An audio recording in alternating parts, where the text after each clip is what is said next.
এমন কোনো শক্তি এখনো তৈরি হয়নি বাংলাদেশে যে আওয়ামী লীগ সরকারকে তারা উৎখাত করতে পারে।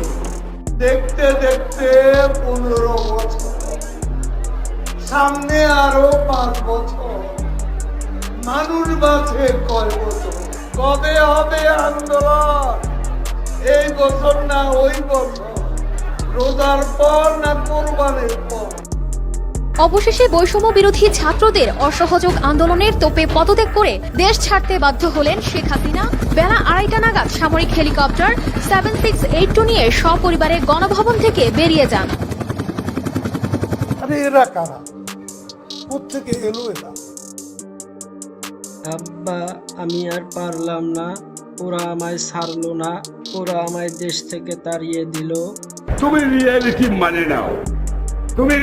মানে নাও, এদিক চিন্তা ভাবনা না করে নিজের মানুষকে বাঁচাও, কারণ আমি জানি 12টা তোমার বেজে গেছে।